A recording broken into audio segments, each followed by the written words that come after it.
End Times, 2033. Forecast, fate, or fear. People keep circling 1 year like it's a warning light. 2033. Some call it end times. Others call it a spiritual reset. But here's the real question. Is prophecy a forecast or a trap? Tonight, we'll separate what's documented from what's contested and what's symbolic from what's speculative. Then, we'll anchor everything in Isaiah's core message, not the end of the world, but the end of hypocrisy. If 2033 means anything, it may be less about doom and more about what humanity is no longer able to ignore. Scene 1: The biology of the end.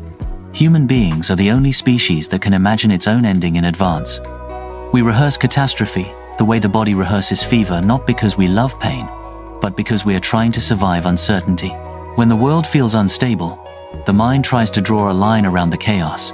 It wants a date, a name, a storyline, anything that turns dread into structure. That is why every civilization eventually produces an end of an age vision. Sometimes it is fire, sometimes flood, sometimes invasion, sometimes plague. Yet, beneath the surface, the message is similar. The old order is no longer sustainable, and the soul, individual and collective, must evolve. Biblical prophets speak in cosmic metaphors. Stars dimming, skies shaking, mountains melting. This language is not always meteorology. It is psychology and morality expressed as universe. Important boundary. This is not a sermon, and it is not a prediction. It is an analysis of how symbols and expectations travel through time. In Sethian terms, and in a simple, quantum way of thinking, time isn't one fixed path like a train track. It's more like a map with many possible routes. The future isn't already decided. It depends on what we focus on, the choices we make, and what people believe and act on together. Scene 2: Isaiah as a consciousness text.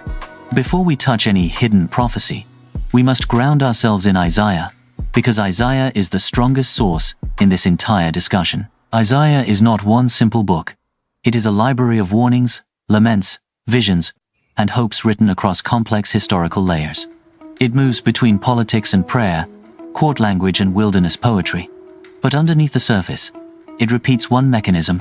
When a people becomes spiritually numb, when injustice is defended as normal, and cruelty is disguised as order, the system fractures. Not because God enjoys punishment, but because truth cannot be indefinitely suppressed. Isaiah attacks a specific sickness, the split between appearance and reality. People speak righteousness, but exploit the vulnerable. Leaders claim stability, but rule through fear. Worship becomes performance, while empathy dies. The prophet's critique is radical. You cannot heal a broken society by increasing religious noise. You heal it by restoring justice, integrity, and care for the weak. Now zoom out and notice Isaiah's internal arc. Diagnosis: sickness of the city and the heart. Collapse: false securities fail. Alliances, wealth, and status cannot hold reality together. Refining pain exposes what is real. Humility and responsibility return. Restoration: a new vision emerges. Cleaner worship, truer leadership, stronger compassion. This arc is not only ancient history, it is an archetype. That is why Isaiah stays alive across centuries. It keeps describing the same human mechanics. And here, the Sethian bridge becomes useful. Consciousness is not sealed inside the skull.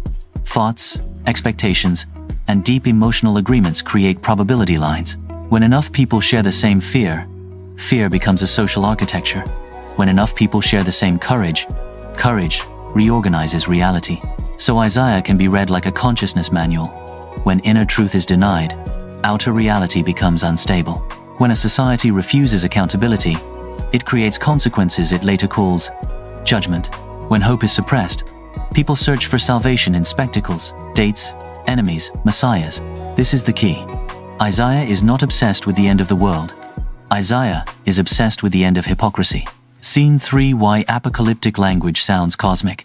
When prophets describe stars darkening or the earth shaking, they are often translating collective trauma into cosmic imagery. When your world collapses, your job, your home, your leadership, your certainty, your inner sky goes dark. The ancient world had fewer technical words for psychology, so it used poetry. If you read apocalyptic language as literal meteorology only, you miss its primary target, the human heart and the human system. So tonight, when we touch end of an age themes, we treat them as a diagnostic language. What is collapsing? What is being exposed? What must be rebuilt? Scene 4. Why dates feel charged. In ordinary thinking, time is a straight line. Past behind us, future ahead. In simultaneous time, thinking common in mystical traditions and compatible with Seth time, behaves more like a landscape. The future is not one event. It is a bundle of possibilities. Different choices, different emotions, different collective agreements, different probability lines. That is why prophecy often behaves like a forecast, not a verdict. A weather forecast does not force rain. It describes conditions. If the conditions change, the forecast changes. So when people point to 2033, we ask, what emotional climate is making this date feel magnetic? What collective fears are converging? Technology, governance, trust, war, economic strain? What spiritual hunger is rising? Meaning, order, hope, purification. Sometimes a date becomes a psychological focus point. It concentrates anxiety and transforms it into a story. And stories can change behavior. Behavior changes society. Society changes history. That is how prophecy can become self-fulfilling, not through magic, but through mass expectation. This is also why prophecy can be dangerous.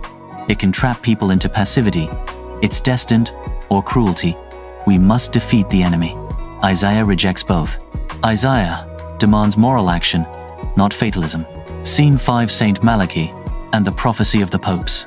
Now we step into disputed territory. The prophecy of the popes is a list of short Latin mottos, one for each pope, commonly attributed to St. Malachi, an Irish church reformer who lived in the 12th century. The list was first published in the late 16th century by the Benedictine Arnold de Wyon. That publication date matters, because many historians argue the document may have been written, edited, or shaped later than Malachi's lifetime. So why do people still talk about it? Because the mottos are cryptic enough to invite pattern matching. Humans are meaning machines. Give us a fragment, and we will build a cathedral of interpretation around it. A careful approach separates three things: historical authenticity debated, cultural impact undeniable, psychological function powerful. Some analysts argue that early mottos match suspiciously well, while later mottos become vaguer, suggesting the list could have been constructed with hindsight. Others see the list as a spiritual artifact, not a spreadsheet of events, but a symbolic meditation on leadership, crisis, and renewal. Seth offers a frame that keeps us sane. The soul and the psyche are not closed systems. Whether or not Malachi authored the text functions like an open system, absorbing collective fears and reflecting them back in mythic form.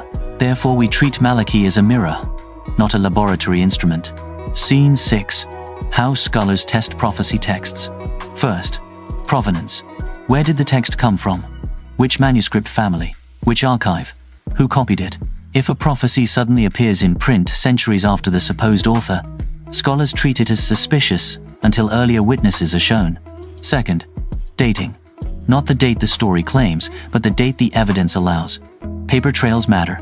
If the earliest confirmable copy is late is the safest historical anchor. Third, specificity. Predictions sharply specific before an event are rare. More often, texts are general enough to fit many outcomes. After an event, communities tighten interpretations and say, it was always obvious. Fourth, incentive. Who benefits if a prophecy is believed? Political influence, religious authority, fundraising, social cohesion. Prophecy can function as power. This isn't cynicism. It is respect for truth. A symbolic text can still be spiritually moving, but scholarship prevents us from confusing inspiration with evidence. Scene 7. What 2033 could mean.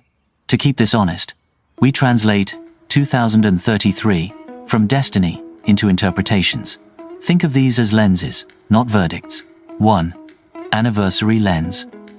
A 2,000-year symbolic marker that intensifies religious imagination and public storytelling. 2. Acceleration lens. A checkpoint in an era of compounding change, AI, demographics, climate strain, debt cycles, geopolitical shifts where systems must adapt or fracture. 3. Institution lens. A period when major institutions, religious, political, informational, face legitimacy tests and reorganize. 4. Inner threshold lens. A psychological moment when enough people reject fear-based identity and seek direct responsibility less outsourcing of conscience. 5. Mythic lens. A narrative container for global anxiety. The date matters less than the questions it forces society to confront. Notice what all 5 have in common. The event is not one explosion. It is a shift in organization of mind, of systems, of meaning. Scene 8. Isaiah's counter-prophecy. The servant and renewal. If the prophecy ecosystem is a marketplace of fear, Isaiah offers a counter-prophecy. Transformation through responsibility. The servant does not save by domination. The servant saves by absorbing suffering without turning it into revenge. Read psychologically. The servant is the part of the psyche that stops the chain reaction. It refuses scapegoating. It refuses the addiction to enemies. It chooses repair. And Isaiah does not end in darkness. It ends in recreation language, a renewed society, a reordered imagination, a people who rebuild with cleaner hands. After the crisis, the task is not to predict the future, it is to become the kind of people who can survive a future without becoming monsters. So when you hear 2033, remember Isaiah's question: will you become a spectator of collapse or a participant in renewal? Scene 9. The practice. Choosing a probability line. If time is a probability field, then your daily focus is not trivial. It is creative. Try a simple weekly practice. One day, fast from outrage. One day, study sources instead of opinions. One day, repair something close: health, debt, relationships, integrity. One day, serve without applause. One day, create something that proves you are not here only to fear. This is not naive positivity. It is strategic consciousness. Fear narrows perception. Responsibility widens it. And widened perception produces better decisions personally and collectively. Scene 10. So after all this, what is 2033? Forecast or fate? If you expected only a date on a calendar, you missed the deeper pattern. Isaiah doesn't train you to fear timelines. He trains you to recognize collapse before it becomes irreversible. When truth is replaced by performance, when power replaces compassion, when responsibility gets outsourced to leaders, systems, or signs. If prophecy makes you passive, it failed. If it makes you cruel, it betrayed Isaiah. But if it wakes you up cleaner choices, clearer conscience, stronger love, then even the phrase end times becomes something else. Not an ending, but a threshold. Tell me in the comments, do you see 2033 as a literal end times event, or as a symbolic turning point in consciousness?